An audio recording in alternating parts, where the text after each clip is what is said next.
Welcome to another book club episode of Homeschool Moms Unfiltered. I am your host, Meagan, and my lovely fellow bookworm co-host is... Hi, I'm Amanda. Excellent. So if you heard book club and had a minor panic attack, please don't worry. You are welcome to read along, but you definitely don't have to. In fact, you are more than welcome to just hang out here with us and listen to us discuss the book this week. Yep, absolutely. I would say that at least 50% of the time, I'm the friend that shows up to book club without having read the book. Not for our own. I make myself read for our own, even if it is absolute last minute. But when I show up, I'm totally interested in hearing what everyone else thought about what they read. I love that part. But then also, I usually feel guilty and like a book club fraud, and it's a whole situation. There shall be none of that here, okay?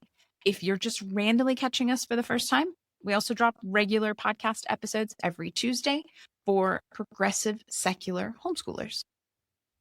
Progressive and secular, you may ask? Yes, we exist. We promise not to weave God or Bible verses into our podcast or our curriculum suggestions. It also means we believe we should be moving towards universal healthcare, not cutting Medicare and Medicaid. We believe Black Lives Matter, trans rights and women's rights are human rights. No human being is illegal, and so much more. So if those statements resonate with you, welcome. You have found your people. Yes. And while we definitely don't weave God into our podcast or our curriculum suggestions, we are sort of tackling it in a different way starting next week. So we often see these questions in secular homeschool groups about how to teach religion from a secular point of view or perspective, especially Christianity as a school topic, not religious indoctrination. So we are going to be reading and reviewing several of the books that often get suggested and recommended, starting with David McAfee's The Belief Book. If you're watching the video or you're seeing us on YouTube, this is what it looks like. But you can also check out our social media if you want to see a picture of the actual cover to make sure you got the right book. I'm really big on that. Like I hate trying to buy a specific book without having seen the cover. That's how my brain works. I need to be able to see it. So we'll make sure we stick the picture up on our social media in a few different places. Okay, so this week we are finally wrapping up the Debbie Reber book, Differently Wired.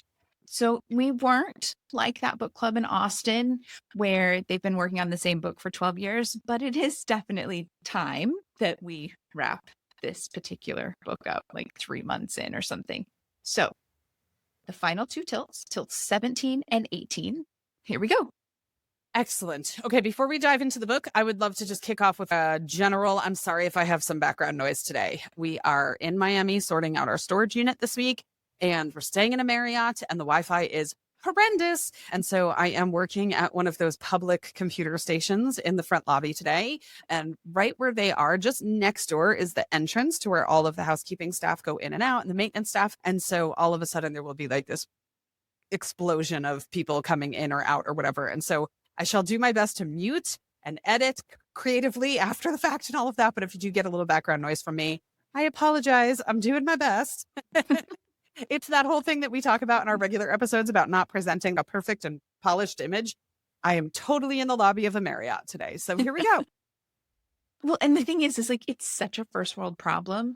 But once you manage to achieve status with a hotel chain, you're supposed to get like their premium Wi-Fi for free without having to pay for it. And it is so frustrating when that premium Wi-Fi still isn't strong enough to be able to record the podcast, right? It's like, oh, come on. I mean, not for nothing. My Marriott status is really freaking high, not because of us, like, oh, we're gazillionaires, but my husband traveled like permanently for work. And so we've achieved lifetime status at like a very high level. We landed back in Florida the other day and we got here at 2:00 in the morning. Our flight was delayed and our room had been given away, which is never like, we are guaranteed a room. Yeah. So I'm having like some serious Marriott issues this week. Like it's not been going well. Yeah. I know. They were like, but we have another room for you and it's just right across the street and whatever. It was like a 10-minute walk across the street, which wasn't bad, except it was 2 a.m. and we had our bags and all that kind of stuff. Yeah. I'm like, we've worked pretty hard to get this status. Could you please get me some internet that works and not give away my room? It would be nice, you know? Yeah. Yikes. But yeah, you're very right. It's a very first world problem. So I'm in the lobby and I'm making it work. All right. So Tilt 17. It is titled, Help Your Kids Embrace Self-Discovery. So the first subsection is called The Gifts of Self-Knowledge. I think you might have the first quote. I do. I've got a few quotes here. I've got one that says, I'm convinced the greatest gift we can give our differently wired kids is the knowledge of who they are, how their brain works, and what they need to do to create the life they want. And then skip a sentence and go down. It says, many parents shy away from talking openly with their child about the way they're wired because they want to protect them. They don't want their child to feel, quote unquote, different or flawed. And we'll talk a little bit more about that on the next page, because I know we've got a similar quote there. But and I get it. It's a journey and it's a spectrum. And when parents get this news that their child has A, B, C, D, E, F, G letters associated with their name and all these acronyms and whatever, I get it. There's this panic and there's this, I don't know what to do. And there might be some, we've talked about it from this book, like some grieving and all that. But, you know, being so far into this, like the thought of not telling your kids how their brains work to me is just like, oh my gosh. So if I can give you any insight from 10 years on, don't do that. There's nothing good that comes from doing that, right? You have got to let them know. Yeah, you have got to let them know what their diagnosis is, how their brain works, what that means for them. I mean, they just have to know. And we've both got the same quote on the next page if you want to tackle it. But I mean, there's really big consequences to keeping them in the dark. Yeah. And I mean, look, I'm not going to downplay the like, what do we do with this once you have it? I only have one kiddo. We didn't think that there were any kind of huge, crazy things going on when we first went for our assessment. And so, yes, we wanted answers, but we weren't entirely sure what answers we were going to get.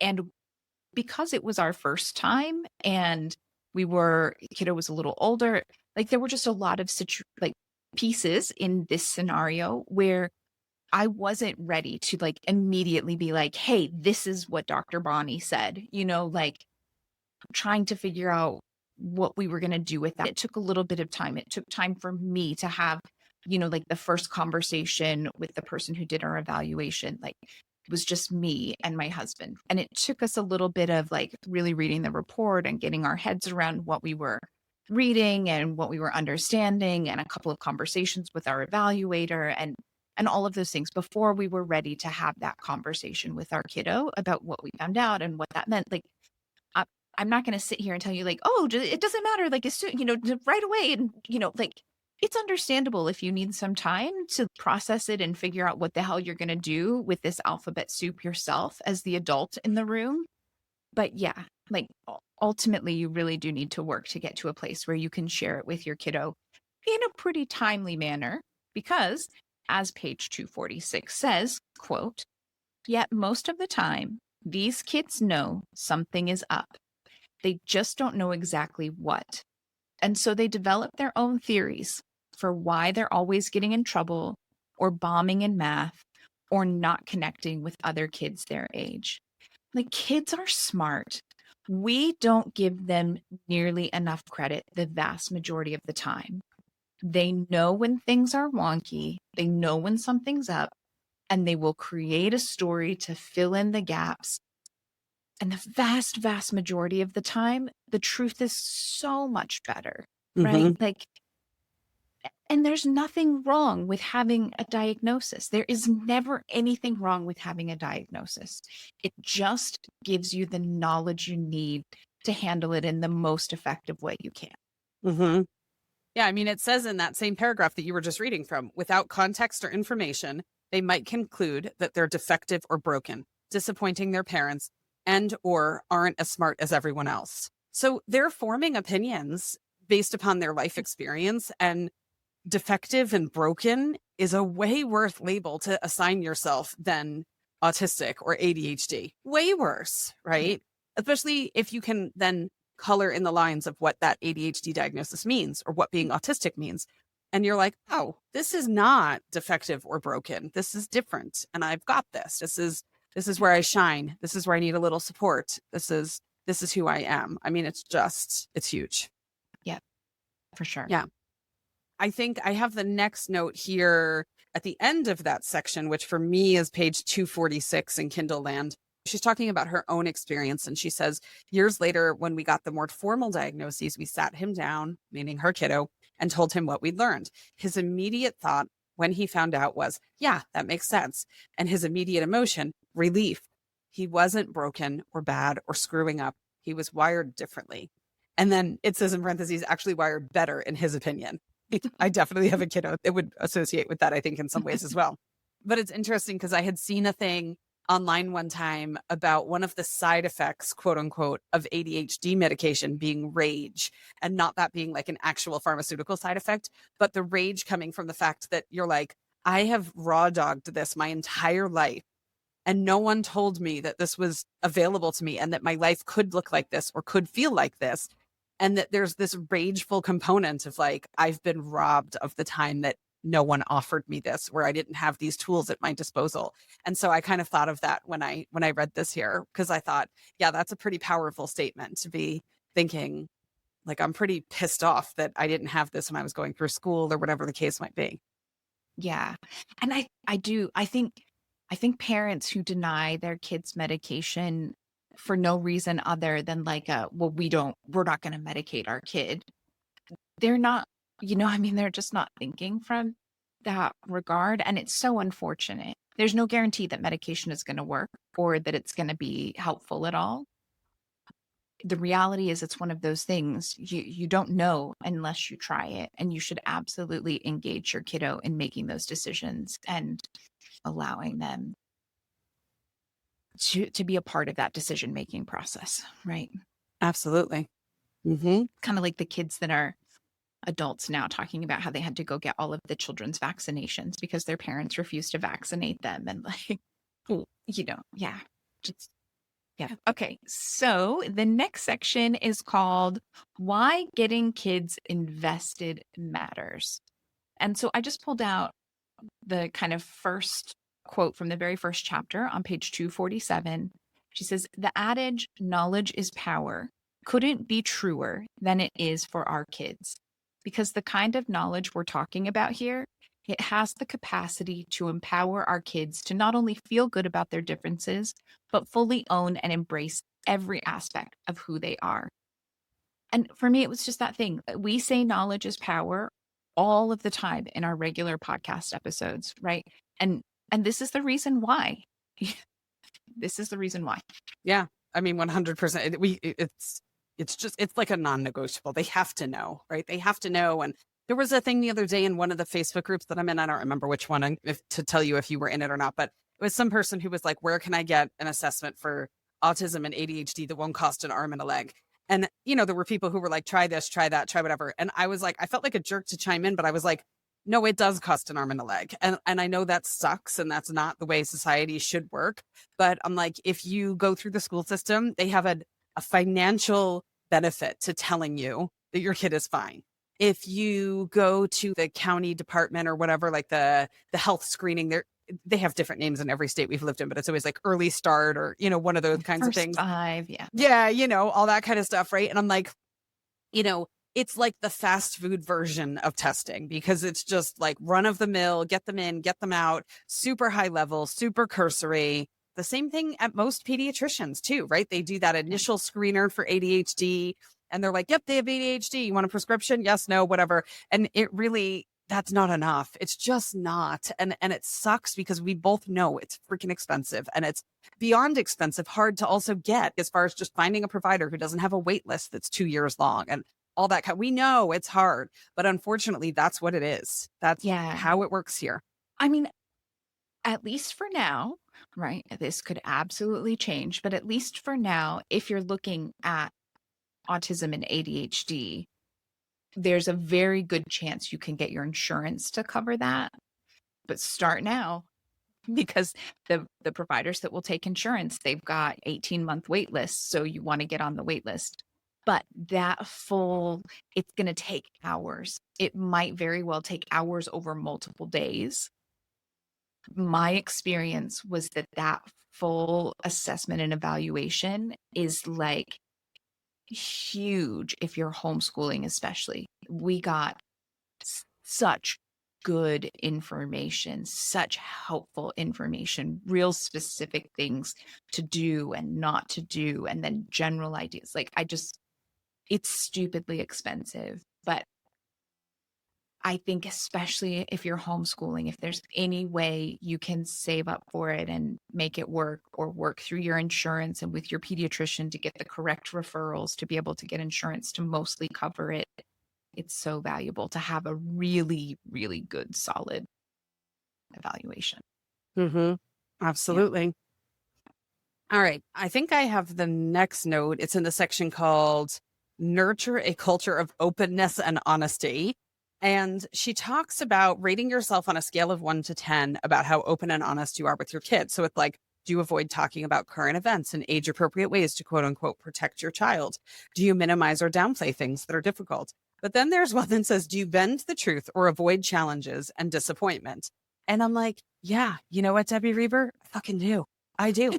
Because if you would like to come over and explain to my child that my meeting went long and we can now not go-karting because of that, I will let you handle that. It is so much easier for me to say, go-karting got canceled today.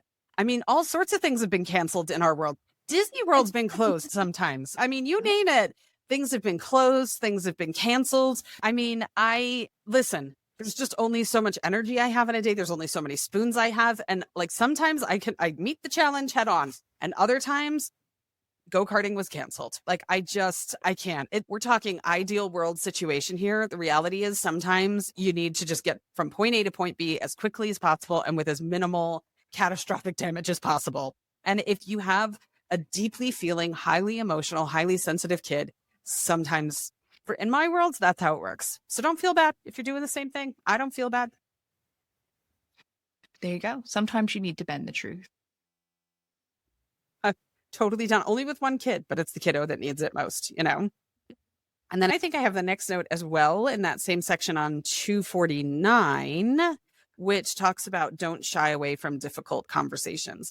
And I think it's the same thing. Like, generally speaking, there are certain things that, yes, I will go all in on. You know, you want to know where babies come from? I'm going to tell you the full truth of where babies come from to the best of my horrendously uneducated lack of science and my own education ability. I'll give you the basics. Okay. The rest we can Google, but I'm going to tell you the whole thing. I'm going to tell you how people have babies. I'm going to tell you about abortions. I'm going to tell you about birth control. I'm going to tell you how same-sex couples have babies. I'm going to tell you the whole thing. But then there's other things, like I've talked about it in the past. Like when my husband had cancer, there was plenty that we didn't share with our kids, right? Like they were too young. If it happened again today, that would be a different story. But when they were very young, it was more than they could handle. It was more than I could handle. And I was a grown ass adult. So, you know, I just think, you know, your kids best. Like, don't shy away from all the difficult conversations. But if you know that there's something that's going to stress your kids more than it benefits your kids, it's kind of like when you're deciding on whether or not to take a new medication and you look at the benefits of the medication versus the side effects of the medication, and you kind of have to weigh that and figure out where your tipping point is. I feel like some of this stuff is the same as well. Yeah, I guess I just think you need to be really conscious of the fact that if you are nurturing a culture of openness and honesty, like she's talking about in this section, and you are trying to make it like, hey, we share all of the things, we can talk about all of the things. If you take specific things that you don't share with openness and honesty, at some point, that's going to come back and bite you in the ass. At some point, your kids are going to be like, wait a minute, this thing happened in the past. Like, I'm old enough to know, you know, or they're going to find out, right? Whatever that is. It could be a health thing that happened when they were little. It could be maybe that they're adopted, or that they were an embryo adoption. I have that with one friend, you know, and like this struggle of like, at what point do we actually tell them, and trying to make sure you do it at the right time. And the reality is, as the parent, the vast majority of the time, when you finally get around to deciding it's the right time for them, it's far enough along the timeline for them that they're like, why the hell didn't you tell me before? I think you waited too long to tell me. So again, as parents, we're always making these decisions. They're not easy.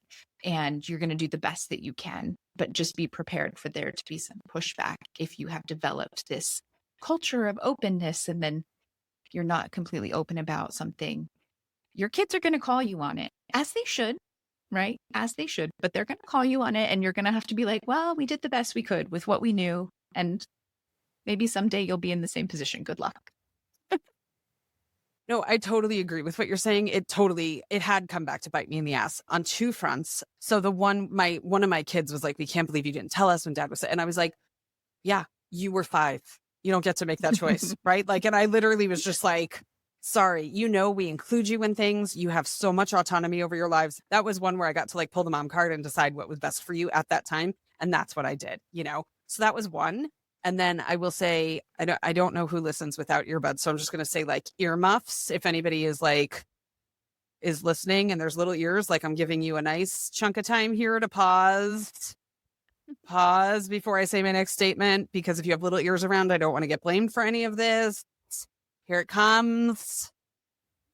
The other one was Santa Claus, and it was epic. It was, I mean, we're Jewish too. So it was literally just for fun. Like, it was just fun, but it was like, I cannot believe that you lied to it. Like, I mean, it was same kid. And then interestingly, and it's funny because had I to do it all over again, I would have done the whole thing very, very differently, because when they were little, I did it the way my parents did it, which was just like hoopla and fun and the whole thing and all of that.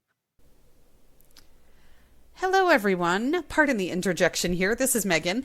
I am editing the episode, and I had mentioned at the start of the episode that I was recording at the hotel and my internet was terrible and all of that. And in this section of the recording, I just completely disappear. I'm not on the video. My audio is not there. And we can see Amanda nodding along in that section. I've since cut it out, but we can see her kind of nodding along and interjecting a little bit here and there. But my audio is gone. So please allow me to just kind of fill in the gap in that audio section here for you. The first thing that I was talking about was the fact that I would do Santa Claus very, very differently if I had it to do all over again from a socioeconomic perspective. I did it the way my parents did it. And so I just introduced the whole concept, and it was meant to be fun and it was meant to be light. And then as I emerged from the very sheltered bubble that I grew up in and realized the way that it impacts kids who are economically less advantaged, it's devastating, right? The thought that these kids are going to go back to school in January or go back to sports or whatever it might be. And, one kid says, I got a Lego Death Star and a new iPad and a this and a that. And then there's another kid who got a book and who got some new underwear and got a few other things, right? And that they don't understand, because the cultural storyline is that these gifts were tied to how good you were. And so the thought that a child whose parents can't afford to do what another parent can do, thinking that they are less good or less valued, is just heartbreaking. And so, yes, I would have done that part very, very differently. But then I started also talking about the way that my 13-year-old found out the truth behind all of the magic. And you'll hear that when the recording picks back up here, that he found out way sooner than he was emotionally ready to. Unfortunately, the Wicked Witch Alexa told him. She made an announcement about a delivery that I had put on my mom's account, even. Like, I don't even know how it ended up on our Alexa. And then when he heard that, he's a very curious child, and he decided to ask some probing questions, and she told him the whole truth and nothing but the truth. So unfortunately, he found out far before he was ready, and he was devastated. I mean, on a level that was just unreal. Like, my whole life has been a lie kind of stuff, and just days and days of sobbing. And all of my kids watched that play out, and I think all of my children will probably address things like Santa, Easter Bunny, Tooth Fairy, all of that very differently as a result of how it all played out. But we will join the regularly scheduled recording, and forgive my little interlude and intermission here. I'm not quite sure what happened with my audio at the time of recording, but thankfully, for the most part, this was the only major hiccup in the recording of the episode. And so he found out before he was ready, which was also part of it. But I mean, there was absolute hysteria, and like, my whole life has been a lie. And literally for the next 24 to 48 hours, and this is my highly sensitive, deeply feeling kid, which again, you don't know that when you introduce this stuff when they're little. And we were already doing it with older siblings, so he just kind of got wrapped into it. But literally for a couple of days afterwards, like, I will never forget, I was tucking him in bed, and you could tell he had something he wanted to say, but he was like scared or like hesitant to say it. And I was like, uh-huh. I'm like, just say it. It's okay. It's going to be okay. Like all that, and he goes like trembling lip and he goes, Mickey Mouse. And I'm like, yeah, it's another one. Like, and it just kept cascading. It was like one after the next, after the next. And he was just, I mean, he was inconsolable. It was awful. So that was actually the worst of the two. Had I to do it all over again, that's the one that I would change. I would still do the cancer thing exactly the same way, but Mickey Mouse. And I never specifically said to him, that's a real giant walking, talking mouse. That was an assumption that he made, but I also didn't stop it. Yeah. And so, but yeah, like Santa, the Tooth Fairy, the Easter Bunny, Mickey Mouse, the whole, I mean, it was bad. It was really, really bad. So yeah, I would do that all very, very differently had I to do it again. Yeah. They will call you on those things. Yeah. And again, like you said, if you are, I feel like we've done a pretty good job in our house, and I know you've done a good job in your house of creating this culture of openness and honesty. And when you include your kids on almost everything, sometimes you can say, look, I have to pull the mom card. Like, I'm sorry. I know you, I would love to have time to explain to you why I need to do XYZ, but I need you to do this right now. Or, I mean, they're just situations, there are circumstances, but as long as the general culture is there, it's a lot easier to navigate those times when occasionally you do need to just pull the parent card, and it is what it is. Yeah. All right. So the next section is called Explore Brain Science with Your Kids. I'm not sure if all three of your kids enjoy that. She starts this section at page 250. She says, one way to engage our kids in conversations about neurodifferences and personal growth is to get into the brain science behind it. And obviously this is kid specific, but I do know that a lot of kids with neurodifference or neurodivergence going on enjoy this aspect, this kind of side of learning about things. And we 100% in our house talk about the science of brain development and decision making and all of those things, and then relate that to why certain things are this way, or why we are making decisions about this, or why we encourage him to wait for this or that or the other thing. And I think it can be quite useful. Mm-hmm. I think it can also be pretty helpful in bridging the gap if your brain doesn't operate the way your kids' brains do. I mean, we do know now that things like ADHD and autism are highly genetic. So odds are good that one parent in your household is probably on the same wavelength, but the other one might not be, or maybe neither if you are. It's not a guarantee. It could have skipped a generation, come from somewhere else in the family tree. Your child might be adopted, whatever the case might be. But I think having those conversations helps bridge the gap too, where sometimes we'll talk about something and my kid's like, yeah, that's not how I receive information from my eyeballs to my brain. And I'm like, really? And he's like, no, that's not how that works. And so I find that bridges some gaps for us as well. Yeah, no, I can totally see that. I know in our home, one parental figure has one neurodifference and the other parental figure has a different neurodifference. And then our kiddo is the 2-week kiddo in the mix. And so neither one of the parents fully get the experience and the life of the kid. And so, yeah, that really understanding the science, right? Science is real. It's true. It's reproducible, and understanding that and how that impacts and plays into things can be hugely helpful for everyone in the family. Mm-hmm. Yeah. Okay.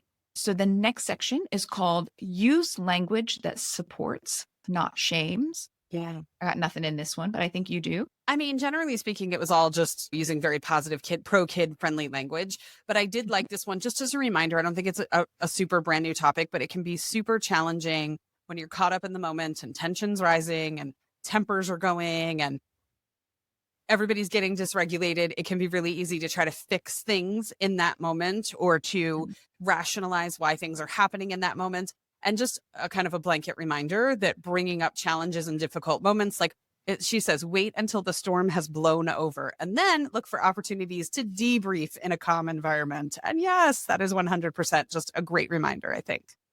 Yeah. Yeah, for sure. Trying to tackle it when everyone is still like super dysregulated is not gonna work for probably anyone, including the person who's trying to tackle it. Yeah. I might be married to that person, so that one like really resonates because I'm like, now's not the time. You know? Not gonna lie, I was thinking pretty much the exact same thing. The number of times that I'm like, not now. Not now. Like, can you read this room? Are we in the same room? I can't. And the answer is no. Yeah. No, he can't read the room. That's why. Yeah. There's a diagnosis for that. Yeah, exactly. Right. Yeah. Yeah, there is.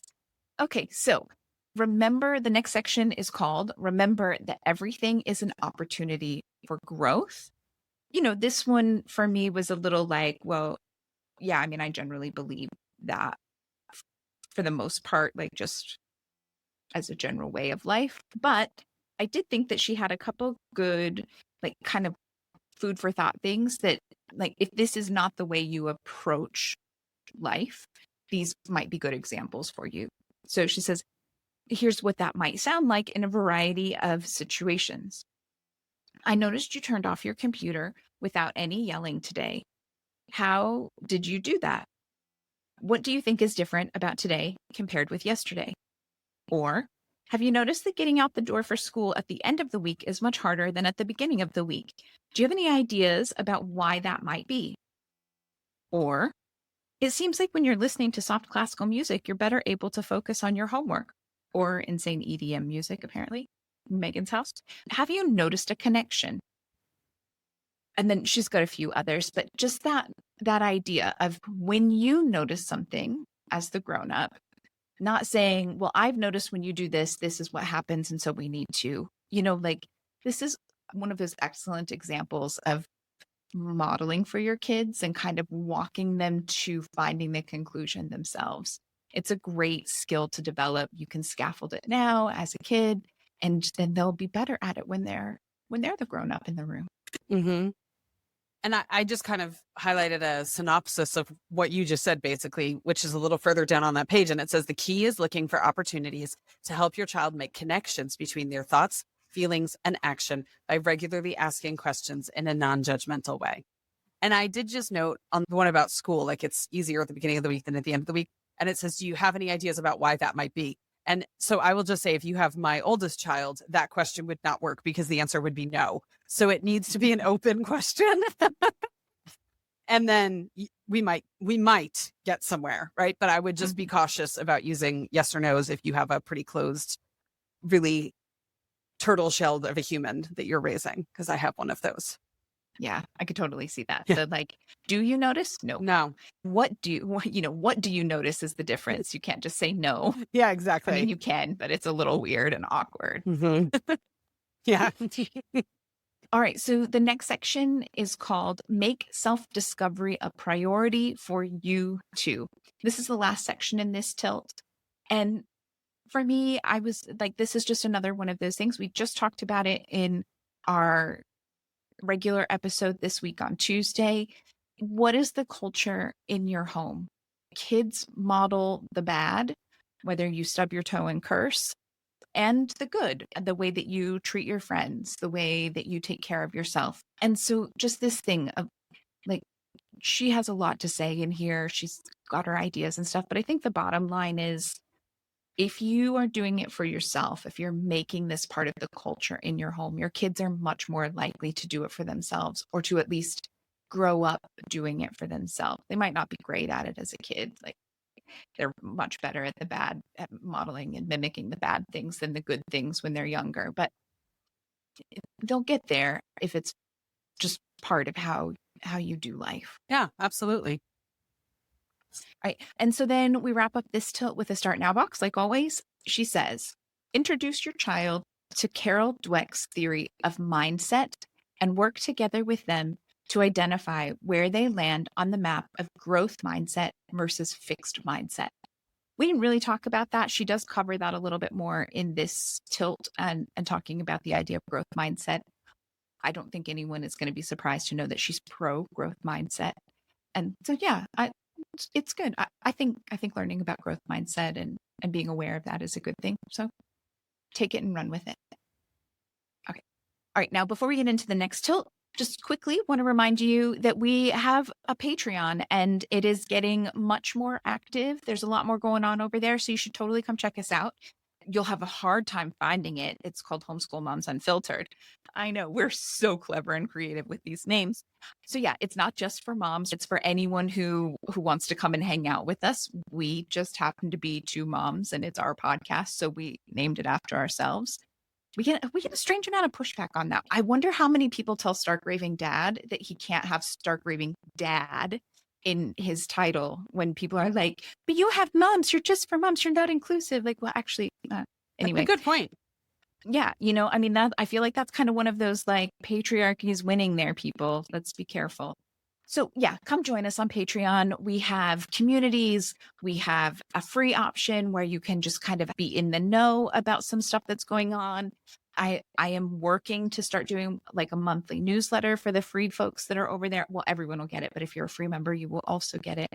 And then we have a lot of other content that is locked down for different levels. So like the $7 level, you get the monthly unit study instead of having to pay $10 a pop for it.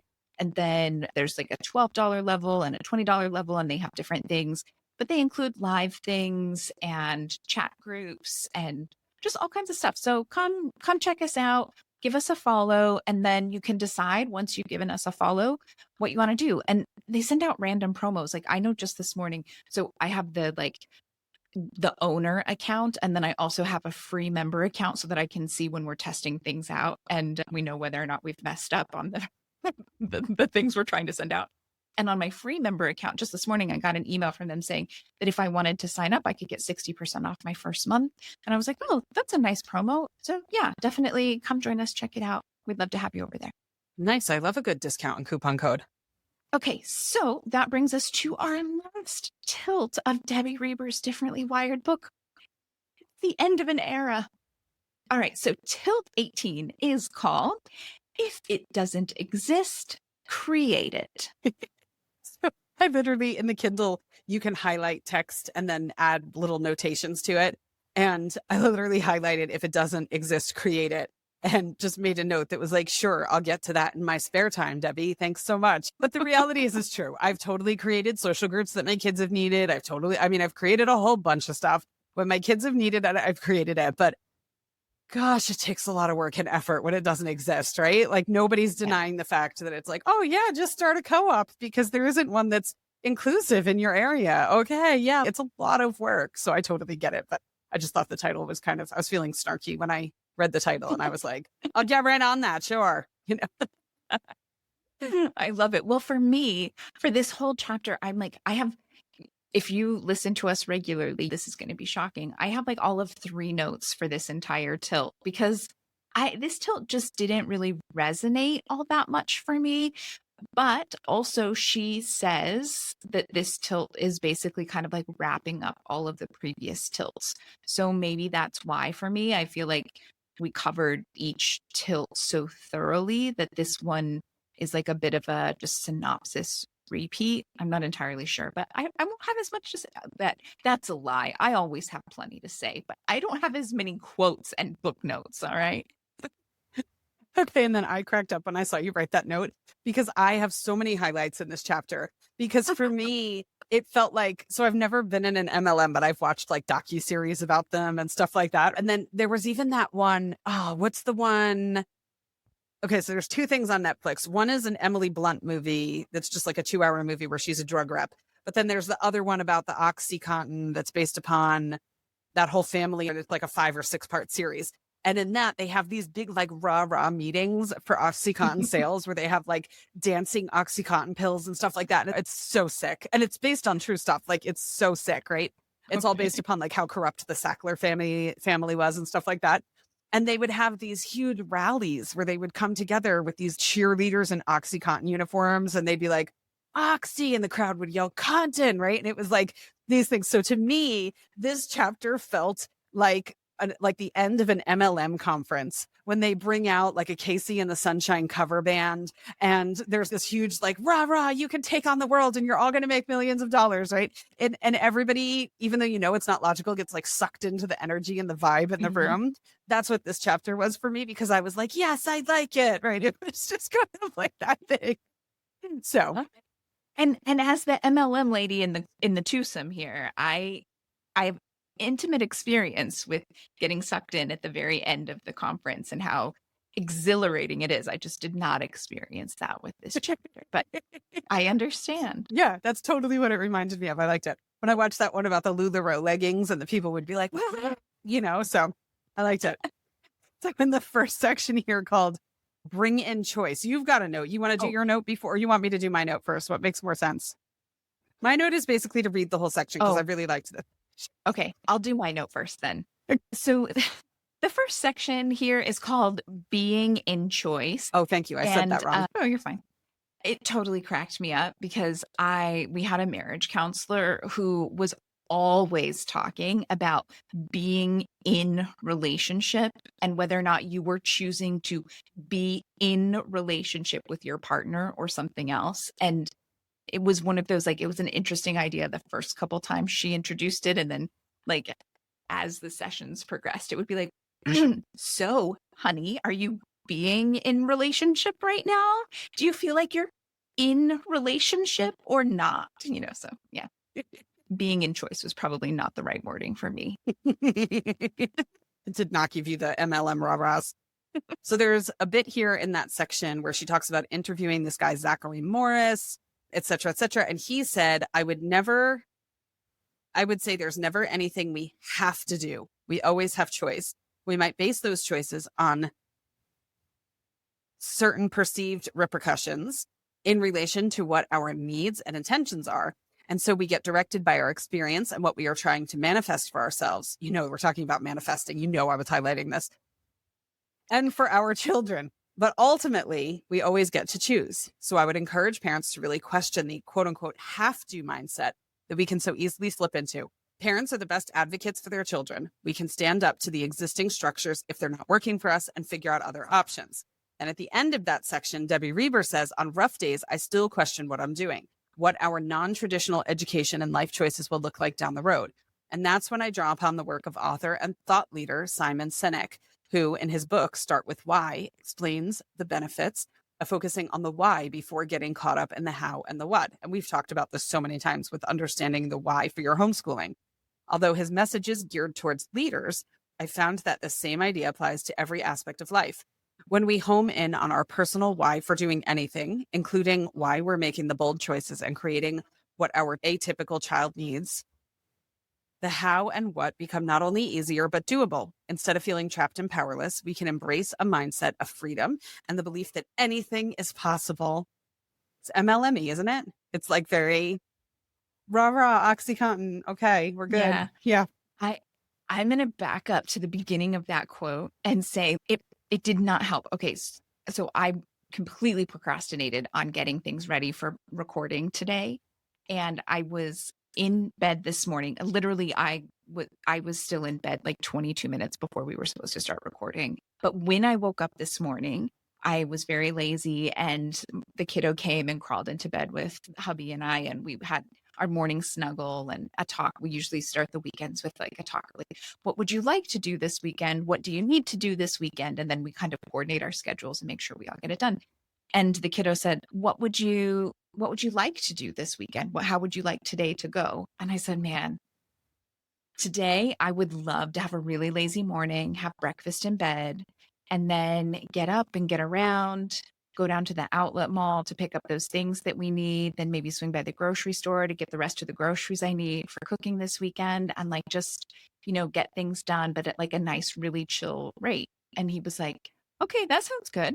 So what do you need to do this weekend? I was like, or what do you need to do today? And I was like, well, I need to quickly grab some coffee. Then I need to get my book. I need to finish reading the chapter. Then I need to actually get my computer. I need to type up all of the notes. I need to review the notes for regular podcast.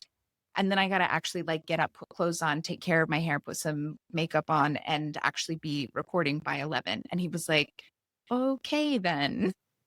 So while I do agree that most things in life are choices and it's not an actual need, there are like, I think it's going a little far to say that like everything is a choice and you only make those choices based on repercussions. Like, I mean, yes, in theory, it comes down to as simple as like, well, you didn't want the repercussion of not showing up for the podcast like you committed to doing.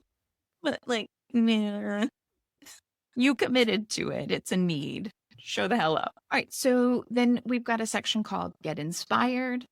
After Get Inspired, because yay, rah, rah, MLM, we've got Create Your Own Cheering Squad. Again, goes hand in hand with yay, rah, rah, MLM.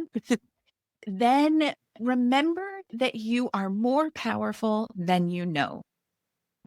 And I do think there's some truth to this. We often forget just how much power we have, right? So the quote that I pulled out, she said on page 262, when you're motivated by love and commitment to doing what it takes to help our children thrive, only a fool would underestimate what we're capable of. And for me, I was just like, okay, yeah, that's probably the best quote out of the whole tilt for me. That could be our mantra of the day, though we don't do mantras for book club. But yeah, that's a solid one. And then the last section, I'm going to let you kind of keep rocking this, Amanda, because my hotel internet is having a moment. The last section here is called Start Somewhere, Start Now. Yeah. So in this last section on page 264, she has a quote that says, the important thing is to give yourself permission to take it slow and steady and just start, right? This idea, start somewhere, start now. It doesn't have to be perfect. You don't have to know for sure what you're doing. You don't have to have a great plan. Just start. Just take the leap. Start now. And then we have the start now box, right? So start now, start now, start now. The final box, she says, grab a sticky note or open a page in your journal and boldly answer this question. What would I create in support of my child if I knew I would succeed? Then commit to taking one step toward making that vision a reality. I like it. That was a pretty doable one. I like it. I have had something on my mind for some time, for a few years now that I haven't, but it might be time. Debbie Reber might give me the kick in the pants I need. Well, thing. Yeah. And then I was like, man, I feel like I'm failing as a parent and a homeschool parent and a podcaster who apparently gives advice because I don't know what I would create. So sorry, kid. Yeah, I don't think you have to create anything. You're probably already doing what works. So, why fix what's not broken? Yeah. Yeah. There is that. For anyone who is reading along or is still wondering if they want to actually get the book from the library, at the end of the tilts, she does have a list of some of her favorite resources, like websites, organizations, books. Lots of them are still around and valid and recommended. A few of them have gone by the wayside or have been, there are some better options out there, but a lot of them are actually still really solid. And she does cite some of her sources. And then I don't know if Megan's Kindle book has it, but my hard copy book has book club questions, which is something I always find interesting, like some good noodling, food for thought kind of jumping off points. I like it. Yeah. So thanks for joining us today. Okay. So Meagan is still here. If you're watching the video, you see that she's coming in and out because she's got internet problems. So I'm just going to quickly wrap this up. Again, we love you and we're happy that you're here with us. And if you have time, we would really appreciate it if you could go like, share, leave us a review. We say it all the time, but we're really not needy people. It's just that this world that we live in now, everything is run by algorithms, whether we like it or not. And so any sort of engagement like that, especially on the actual like podcast platforms, it does make a pretty big difference for us. And so we would just really appreciate it if you took a second and like it, share it, write a quick review, whatever. Yeah. So we'd super appreciate that. And then again, please do not forget that next week we are starting The Belief book by David McAfee. I think it's going to be really solid. It gets recommended in a lot of groups, but neither one of us have actually read it. So it's going to be fun to kind of go through several of the books that people often recommend for like, how do I teach religion and Christianity and all of these things in a secular way? Like my kids need to know this stuff, but I'm definitely not looking for religious indoctrination. These are the things that or some of the things that often get recommended. So we're going to read them and talk about our thoughts and whether or not we would use them with our own kids. Yeah, I'm excited. I saw him speak last year at a homeschool conference, so I'm pretty pumped about reading the book, and what he said in the conference I liked. So I'm optimistic that the books will be good too. Yeah.